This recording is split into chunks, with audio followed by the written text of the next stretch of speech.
손으로 친히 안수하시어 넉넉히 감당할 수 있도록 도와주시옵소서. 유수그룹의 예배 가운데서도 주님만이 주인이 되어 주님의 비전이 그들을 통해서 이루어질 수 있도록 성령님 인도하여 주시기 원하옵고, 또한 온라인 예배를 위해서 힘쓴 손길을 통해서 모든 지체들이 주님의 사랑을 느끼고 전하는데 아름답게 쓰여질 수 있도록 인도하여 주시옵소서. 오늘은 또한 주의 만찬이 있습니다. 각자의 위치에서 주님께 합당한 지체들로 인도하시어 하나님의 비전을 위해 사용되어지는 우리 모두가 되길 기대하며 예수 그리스도의 이름으로 기도하였습니다. 아멘. 할렐루야. 한 주간도 여러분 주님만 바라보시면서 평안하셨지요? 매일매일 여러분들의 한 분 한 분 얼굴을 떠올리면서 만나지 못하고 그리워만 하는 짝사랑을 새롭게 맛보는 것 같습니다. 이것은 저뿐만 아니라 여러분 모두가 다 한마음인 줄 믿습니다. 이 시간도 조금 있으면 옛 추억의 시간으로 흘러서 이야기를 나눌 때가 곧 오겠지요. 모두 다 평안하시고 건강하시기를 축복합니다. 오늘은 주의 만찬이 있습니다. 영상을 통해서 드리지만 함께 주의 만찬을 나눌 때와 다름없이 주의 은혜가 함께 하실 줄 믿습니다. 저희가 다음 주까지 영상 예배를 드리는 것으로 돼 있고, 아직 미국 교회에서는 다른 연락이 없습니다. 연락이 없으면 5월 17일부터 정상으로 예배를 드리지 않을까 기대를 합니다. 오늘도 예배 후에 교제 시간을 갖겠습니다. 특별한 일 없으시면 같이 동참해 주시면 감사하겠습니다. 또 항상 변함없이 힘든 와중에도 생명과도 같은 헌금을 보내주신 분들, 하나님께서 기뻐 받으신 줄 믿습니다. 주님의 축복이 모든 가정에 함께 하시기를 기도합니다. 이번 주 선고 암송입니다. 짧은 구절들만 암송하다가 긴 구절을 암송하려니까 조금 힘이 들긴 했습니다. 그래도 우리 신명기서 8장 2절, 우리 눈을 감고 한번 같이 암송하겠습니다. 내 하나님 여호와께서 이 40년 동안 내게 광야길을 걷게 한 것을 기억하라. 이는 너를 낮추시고 너를 시험하사 내 마음이 어떠한지 내가 그 명령을 지키는지 지키지 아니하는지 알려 하심이라. 아멘. 좀 길었습니다. 이번 주 암송 같이 또 보겠습니다. 요엘서 2장 21절에 있는 말씀입니다. 함께 보시겠습니다. 땅이여 두려워하지 말고 기뻐하며 즐거워할지어다. 여호와께서 큰 일을 행하셨음이로다. 아멘. 오늘 우리 하나님께서 주신 말씀 함께 보시겠습니다. 요엘서 2장 21절부터 27절까지 있는 말씀입니다. 우리 다 같이 한 목소리로 함께 읽겠습니다. 땅이여 두려워하지 말고 기뻐하며 즐거워할지어다. 여호와께서 큰 일을 행하셨음이로다. 들짐승들아 두려워하지 말지어다. 들의 풀이 싹이 나며 나무가 열매를 맺으며 무화과 나무와 포도나무가 다 힘을 내는도다. 시온의 자녀들아 너희는 너희 하나님 여호와로 말미암아 기뻐하며 즐거워할지어다. 그가 너희를 위하여 비를 내리시되 이른 비를 너희에게 적당하게 주시리니 이른 비와 늦은 비가 예전과 같을 것이라. 마당에는 밀이 가득하고 독에는 새 포도주와 기름이 넘치리로다. 내가 전에 너희에게 보낸 큰 군대 곧 메뚜기와 느치와 황충과 팥중이가 먹은 횟수대로 너희에게 갚아주리니 너희는 먹되 풍족히 먹고 너희에게 놀라운 일을 행하신 너희 하나님 여호와의 이름을 찬송할 것이라. 내 백성이 영원히 수치를 당하지 아니하리로다. 그런즉 내가 이스라엘 가운데에 있어 너희 하나님 여호와가 되고 다른 이가 없는 줄을 너희가 알 것이라. 내 백성이 영원히 수치를 당하지 아니하리로다. 아멘. 늦은 비의 축복이라는 제목으로 함께 하나님이 주신 말씀을 나누겠습니다. 봄이 되면 대부분이 집집마다 작은 텃밭을 만들어서 간단한 채소들을 심어 먹죠. 예, 저도 이번에 토마토와 고추를 심고 또 긴 화분을 사다가 그곳에다가 상추를 심어놨습니다. 상추씨가 싹이 나고 조금 자라서 옮겨 심었는데 요즘 비가 알맞게 내려줘서 상추가 잘 자라고 있는 것을 보니까 기분이 참 좋더라고요. 농사의 풍작은 비가 때에 따라서 얼마만큼 잘 내려주느냐에 따라서 달라지죠. 햇빛을 받아서 열매가 잘 익어야 할 철에 비가 계속 쏟아지거나 늦은 비가 내려줘야 할 때에 비가 오지 않으냐면 제대로 자라지 못해서 농부들의 근심거리가 됩니다. 팔레스타인에는 물이 아주 귀한 곳입니다. 그래서 사람들이 농사를 지을 때 1년에 가장 중요한 2번의 비를 기다립니다. 늦은 비와 이른 비입니다. 이른 비는 10월에서 11월경에 내리고 12월에서 1월 사이에는 장마비가 내립니다. 그리고 늦은 비는 3월에서 4월경에 내리는 비입니다. 농사가 풍작이 되려면 이른 비가 충분히 내려주어야 되지요. 비가 오지 아니하면 땅이 메말라 있기 때문에 경작을 할 수가 없습니다. 또 풍성한 열매를 맺게 하는데도 늦은 비가 제때 적당히 내려주어야 하는 것입니다. 그래서 하나님이 주시는 이른 비와 늦은 비의 축복은 곡식과 포도주와 기름이 풍성하여 풍작을 이루게 되는 것입니다.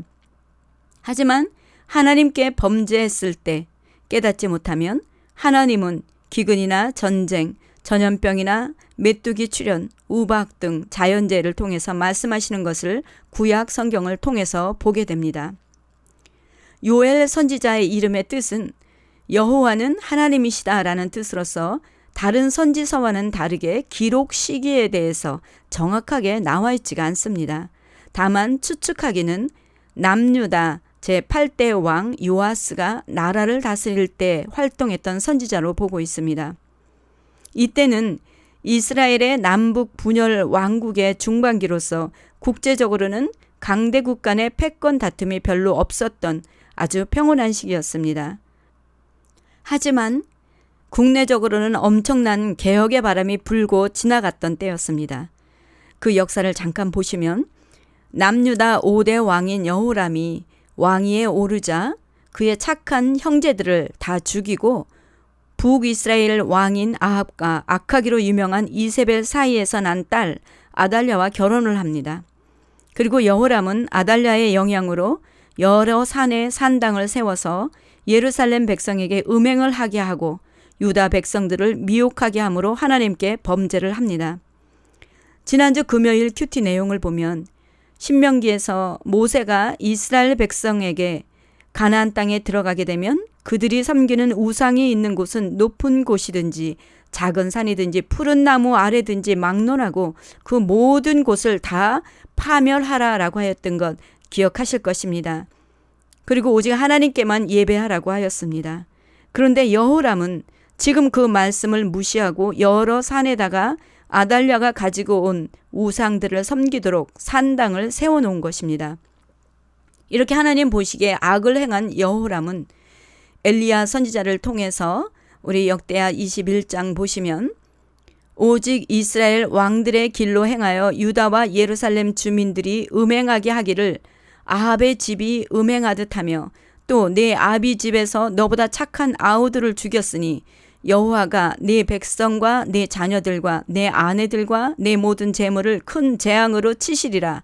또 너는 창자의 중병이 일고 그 병이 날로 중하여 창자가 빠져나오리라 하셨다 하였더라 라는 말씀대로 죽게 됩니다. 그리고 그의 막내 아들 아하시아가 6대 왕위를 계승하였으나 그도 그의 어머니가 깨어 악을 행함으로 예후 군대 장관에게 죽임을 당하게 됩니다. 이때 이세벨의 딸 아달랴는 자기의 아들이 죽는 것을 보고 자기가 왕이 되기 위해서 왕자들을 다 죽여서 유다 왕국의 씨를 모두 진멸할 때 왕의 딸이 요아스 왕자를 몰래 빼들려서 요아스만 살게 됩니다. 그리고 6년 후에 여호야다의 제사장이 개혁을 해서 아달랴를 죽이고 7살 된 요아스가 8대 왕이 되었고 아달랴가 파괴하였던 전을 보수하면서 여호야다가 사는 날 동안에는 항상 번제를 드리게 됩니다. 그런데 여호야다 제사장이 나이가 들어 죽게 되면서 요아스 왕은 방백들의 말을 듣고 다시 아세라 목상과 우상을 섬기게 되면서 하나님 앞에 범죄를 하게 됩니다. 이때 요엘 선지자가 활동한 것으로 보고 있습니다.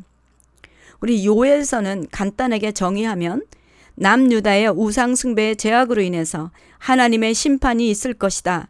그러나 회개하면 구원이 있을 것을 예언한 예언서입니다. 좀 더 구체적으로 보시면 남유다의 죄악으로 엄청난 메뚜기 재앙이 1장에서 일어나는데 2절 3절 보시면 늙은 자들아 너희는 이것을 들을지어다. 땅의 모든 주민들아 너희는 귀를 기울일지어다. 너희의 날에나 너희 조상들의 날에 이런 일이 있었느냐? 너희는 이 일을 너희 자녀에게 말하고 너희 자녀는 자기 자녀에게 말하고 그 자녀는 후세에 말할 것이니라 하며 이 메뚜기 재앙은 단순한 자연재해가 아니라 남유다에 대한 하나님의 징계라는 것을 인식하도록 인생 경험이 풍부한 나이든 자들을 불러서 메뚜기 재앙과 관련된 자신의 메시지를 후시대까지 전할 것을 요구합니다. 메뚜기 재앙이 얼마나 큰지 6절 7절을 보시면 다른 한 민족이 내 땅에 올라왔음이로다. 그들은 강하고 수가 많으며 그 이빨은 사자의 이빨 같고 그 어금니는 암사자의 어금니 같도다. 그들이 내 포도나무를 멸하며 내 무화과 나무를 긁어 말갛게 벗겨서 버리니 그 모든 가지가 하얗게 되었도다라고 표현을 합니다.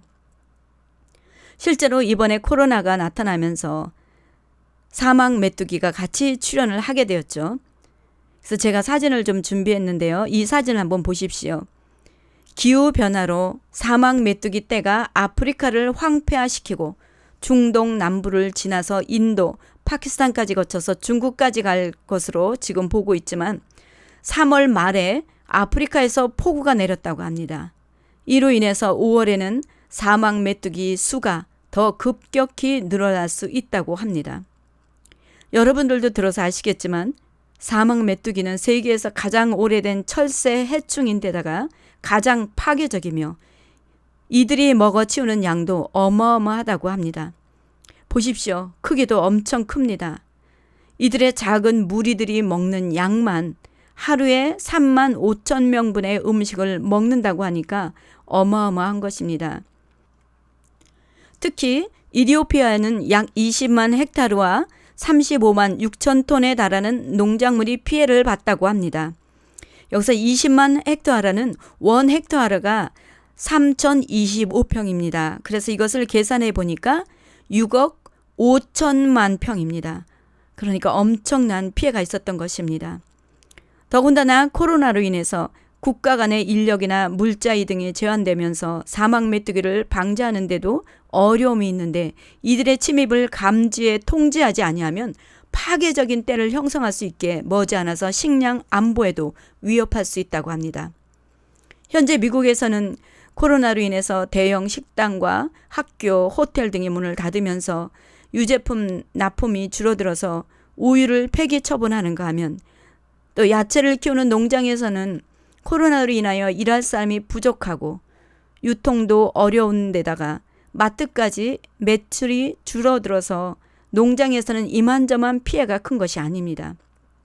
또 육류 가공 공장에서도 가까이 일을 해야 되는 관계로 모두가 다 바이러스에 감염되어서 공장들이 폐쇄하게 되면서 돼지, 소, 닭 등의 판매가 어려우니까 수만 마리를 살처분하는 처지에 있다고 합니다. 그래서 앞으로 육류 공급이 부족한 사태가 벌어질 것이라고도 하지 않습니까? 그리고 실업률까지 엄청나게 늘어나면서 전문가들은 이번 사태 진행을 보고 한 말은 최악의 경제 위기가 올 수 있으며 세계 경제의 질서가 코로나 전과 후로 영원히 바뀔 것이다 라고 말합니다. 또 헨리 키신저 전 미 국무장관도 이번 코로나로 세계 질서를 완전히 바꿔놓을 것이다 라고 합니다. 이 모든 것은 무엇을 말하고 있습니까? 마지막 때가 임박했다라는 것을 알 수가 있습니다. 오늘 본문에서도 메뚜기 재앙으로 엄청난 피해가 생겼습니다. 그래서 요엘서 1장 9절부터 보시면 소제와 전제가 여호와의 성전에서 끊어졌고 여호와께 수종드는 제사장은 슬퍼하도다.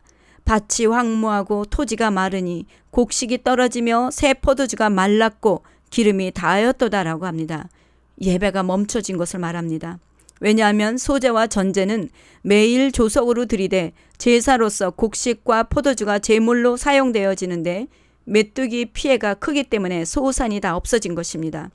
그리고 11절 12절 보시면 농부들아 너희는 부끄러워할지어다. 포도원을 가꾸는 자들아 곡할지어다. 이는 밀과 보리 때문이라. 밭의 소산이 다 없어졌음이로다. 포도나무가 시들었고 무화과 나무가 말랐으며 석류나무와 대추나무와 사과나무와 밭의 모든 나무가 다 시들었으니 이러므로 사람의 즐거움이 말랐도다. 이 모든 현상들은 지금 우리와 비슷하지 않습니까? 코로나로 인해서 사회적 거리두기로 인해 현재 성도들이 모여서 예배를 드리지 못하고 있고 경제적 어려움과 식량난이 올 것을 예상할 수밖에 없는 상황입니다. 여름이 되면 바이러스가 잠시 멈추어질 것이라고 하면서도 다시 제2차 감염을 우려하고 있는 실정입니다. 어쩌면 이것이 경제 대공황으로 이어지면서 오른손이나 이마에 표를 받지 않으면 매매할 수 없는 시대로 접어들어 갈 수가 있습니다. 지금 초인플레이션으로 화폐 가치를 잃어버린 베네수엘라 상황을 봐도 짐작이 가지 않습니까? 그렇다고 해서 우리가 비관적일 필요는 없다고 봅니다. 왜냐하면 요엘서를 보면 3장밖에는 안 되는 성경에서 여호와의 날이 5번이나 기록이 되어 있는데 이 여호와의 날은 주로 심판의 날로 많이 나타납니다.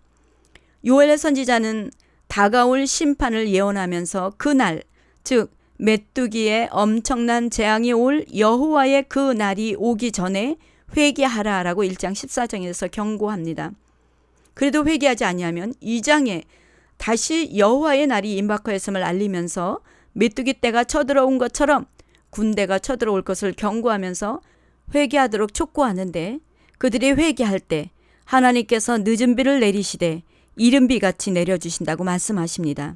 그리고 3장에서 다시 심판의 골짜기에 여호와의 날이 이르렀다라고 합니다.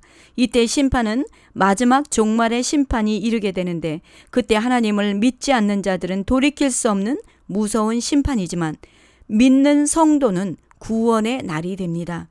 이때는 알곡과 가라지가 갈리고 양과 염소가 나뉘어지면서 천국을 상속받거나 아니면 영원한 지옥의 불못에 들어가게 되는 것입니다.